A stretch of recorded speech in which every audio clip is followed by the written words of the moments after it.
Aujourd'hui, on va parler de l'évolution du minage depuis Ethereum, depuis qu'on ne peut plus miner de l'Ethereum. C'est parti!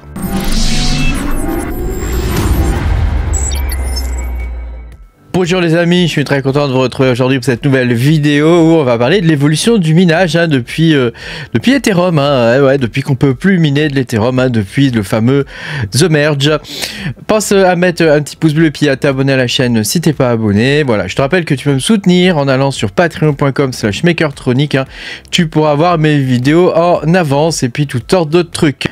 Alors l'idée de cette vidéo, c'est qu'on fasse un peu une rétrospective du minage depuis qu'il y a eu The Merge et qu'on voit un petit peu quelle évolution il y a eu depuis The Merge, parce que ça fait quand même plus de 2 ans maintenant qu'on continue de miner. Il y a beaucoup de mineurs qui ont arrêté de miner, parce qu'après Ethereum, tu sais, pendant qu'on pouvait miner Ethereum, on nous a vendu le minage de la façon suivante. On nous disait c'est un revenu passif, tu allumes tes rigs, tu mets tes cartes graphiques et puis voilà, c'est un revenu passif, tu laisses tourner, voilà, tu avais juste à faire un petit peu de maintenance de temps en temps, à redémarrer ton rig quand il plantait ou des trucs comme ça, parce que quand même, tu sais, ça demandait quand même pas mal d'utilisation de la mémoire sur les cartes graphiques, donc des fois ça c'était pas hyper stable, pas toujours en tout cas, et donc ça pouvait planter, voilà. Mais depuis ça, en fait, depuis qu'il y a eu The Merge, il y a un parc de cartes graphiques qui était vraiment gigantesque à l'époque.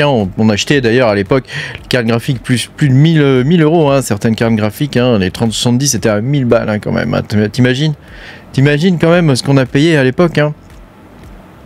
Et donc depuis ce temps-là, le minage a quand même beaucoup évolué et il est devenu de plus en plus confidentiel. Faut quand même dire les choses telles qu'elles sont. Déjà on le voit au niveau des youtubeurs et des choses comme ça, il y en a beaucoup moins. Fut une époque où t'allais sur YouTube, tu voyais je gagne 5000 $ par mois, je gagne 10 000 $ par mois avec le minage, etc. Bon, alors tu vois, c'est beaucoup des effets d'annonce. En vrai, il y a peu de gens qui ont gagné ces sommes-là.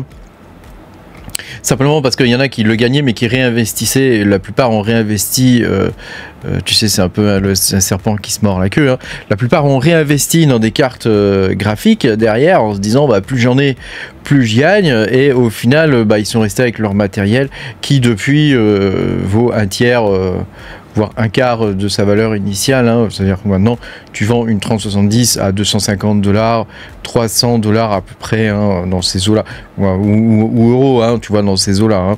Donc pour le coup, tu vois, je suis pas certain que les gens qui ont commencé à miner à ce moment-là s'y retrouvent, quoi. Moi j'ai commencé à miner un petit peu avant, aussi avec des cartes graphiques, je me rappelle, j'avais une 1080 à l'époque, et oui, à l'époque on avait des 1080, j'ai commencé avec une 1080 et le 1080 qu'il y avait dans mon PC, quand je n'utilisais pas mon PC, je mettais le minage et je me suis aperçu que je gagnais 3-4 balles par jour à l'époque, donc je me suis dit tiens, je vais augmenter la taille du truc, quoi, et voilà, et on se fait tous prendre dans le truc, bon, écoute, c'est comme ça, et brutalement le minage s'est arrêté d'un seul coup, le minage en tout cas avec des GPU s'est arrêté d'un seul coup. Entre temps, il y a eu quand même des coins très intéressants qui sont sortis. On a eu le Kaspa, il y a eu le Neoxa qui a bien rapporté aussi, pour ceux qui l'ont miné en spec à l'époque. Sachant que le spec mining à l'époque, il y a très peu de gens qui le pratiquaient. Maintenant, c'est devenu le sport national des mineurs, mais à l'époque, on était très peu à faire ça. D'ailleurs, on se demandait quand tu allais sur des pools genre Two Miner et tout ça, tu voyais des gens qui minaient des trucs bizarres. Tu disais mais qu'est-ce qu'ils font? Comment ça se fait qu'ils minent ces trucs-là? Voilà, ça s'explique, c'était du spec mining. Néanmoins, déjà à l'époque, on a commencé à voir des tendances se dessiner, qui était le spec mining, c'était la première des tendances, et la deuxième des tendances, c'était le minage à base de CPU. Alors, sachant que le minage à base de CPU, c'est pas quelque chose de nouveau, mais je pense que le matériel de minage subit, tout comme le reste, il subit des cycles, et effectivement, il y a des cycles avec un paroxysme, et donc pour le coup, voilà, en fonction du matériel que tu as, tu peux plus ou moins réussir à tirer ton épingle du jeu. Actuellement, ce qui rapporte le plus, c'est le minage à base de microprocesseurs, à base de CPU, c'est ce qui paye le mieux, contrairement à ce que vont te dire tous les sites comme hashrate.no par exemple, ou Atomine, etc. Même ASIC Miner Value, hein, tu vois, eux ils te balancent des chiffres. Alors on va reparler du minage par ASIC après. Hein. Ils te lancent des chiffres de ouf. Voilà. Donc tu te dis, bon, actuellement, le minage GPU, tu vois, comme je t'expliquais tout à l'heure, hein, le minage subit des cycles et le minage à base de GPU est à la fin de son cycle. Hein. On est en pleine période de creux. Hein. Alors moi je le vois comme ça, je vais te faire un petit dessin, hein, tu vois. Donc tu as le matos. Tu as du matériel, donc on va dire par exemple, on va faire la courbe en noir, on va faire la courbe des GPU. Hein. Les GPU, donc ça c'est le temps qui passe. Hein. Tu as la courbe des GPU, donc par exemple pour Ethereum, tu vois, ça a fait comme ça. Hein. Ça a fait comme ça. Il y a eu une première phase, il y a eu une seconde phase en fonction des bullruns, hein, évidemment, hein, à base de GPU, et puis ça s'est arrêté d'un coup net hein, avec The Merge. Donc on va mettre un M ici. Donc tu vois, ça c'était le premier bullrun dont a profité Ethereum, et ça c'était le second bullrun, hein, donc là c'est 2017 on va dire, hein, 2016-2017, hein, et ici 2021, 2020, 2021, hein, dans ces eaux-là, hein, tu vois, comme ça. Hein. Donc, et là ça s'est arrêté d'un coup hein, en 2022. Hein, 2022 ça a été la fin du minage GPU. Alors on va changer de couleur et on va passer au minage, on va regarder un peu la courbe du minage CPU. Hein. Donc attends, on va essayer de... Ah, très, voilà. Comment on change la couleur? On va le mettre en rouge. Ouais, on va se prendre du red. Alors minage CPU, tu vois, je vais mettre en rouge comme ça, CPU. Le minage CPU, tu vois, donc il y a eu le Monero en 2017, hein, donc il y a eu une première poussée ici, le minage CPU, et puis on a eu ici le Raptoreum, donc c'était aussi en 2020-2021, hein, donc attends, on va refaire, hein, hop, on a eu ici le RTM, Raptoreum, et ici le Monero, hein, X, oh j'écris pas bien. XMR ici, voilà. Et depuis, la courbe, elle monte au minage CPU parce qu'il y a des coins qui sont extrêmement rentables. Donc là, tu peux le voir qu'on est rentré dans un nouveau cycle au niveau du mining CPU, hein, où voilà. Alors par contre, c'est extrêmement compliqué, hein, le mining CPU, ça n'a rien à voir avec les autres mining. Hein. Donc, bon, je vais y revenir après. On va changer maintenant la couleur. Hein. On va avoir le en bleu, hein, on va faire le mining ASIC.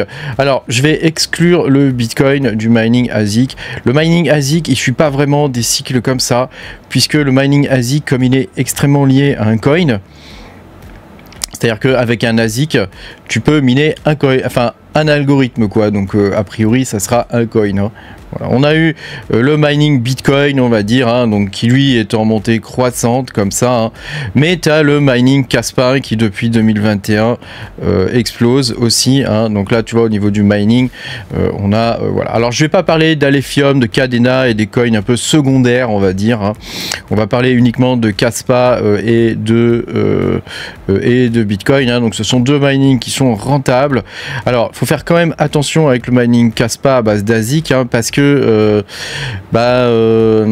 si tu regardes ici, hein, il y a constamment du nouveau matériel qui sort. Tu vois ici avec les KS5 Pro, hein, 21 TH, hein, il y a constamment du nouveau matériel qui sort, donc c'est difficile d'arriver à avoir une visu à moyen terme comme on peut avoir par exemple sur Bitcoin, hein. Là sur Kaspa c'est plus compliqué, en plus on sait pas comment le coin va se comporter à l'avenir, hein. On n'en a aucune idée, hein. Donc moi je pense que pendant le prochain bullrun 2025 il devrait bien performer. Après on n'est jamais sûr de rien, hein. On ne sait pas du tout comment ça va se passer. J'espère que d'ici là les KRC20, donc les smart contracts sur Kaspa seront opérationnels. En tout cas il y a quand même des signes qui ne trompent pas au niveau de Kaspa, c'est que des très grosses fermes de minage achètent des ASIC Kaspa. Voilà. Donc évidemment ils n'achètent pas les petits ASIC comme nous on peut avoir, hein, les petits ASIC de home mining, hein. Eux ils achètent des gros ASIC industriels, voilà, les KS5 Pro et compagnie quoi, hein. Donc voilà, donc évidemment, hein, toujours le leader, hein, sur le marché des ASIC, hein, c'est Bitmain, hein. Dès que Bitmain commence à sortir ses ASIC, la concurrence est plus ou moins éliminée, hein. Donc bon, tu vois Goldshell avec son L2 Box Plus, bon 480 watts, 1 TH, donc en gros c'est les mêmes Hboard hein, qu'ils ont aussi hein, que le ALBox 0 hein.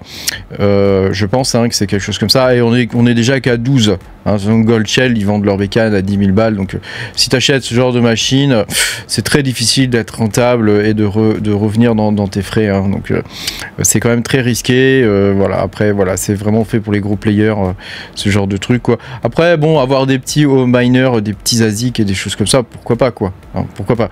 Donc c'est pareil hein, ces petits ASIC et tout ça, ça suit des cycles hein.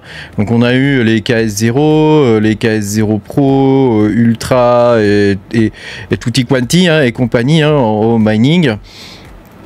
Il y a des gens qui réussissent à les rentabiliser à partir du moment où tu les as relativement tôt. Si tu les as tard, c'est pas très intéressant.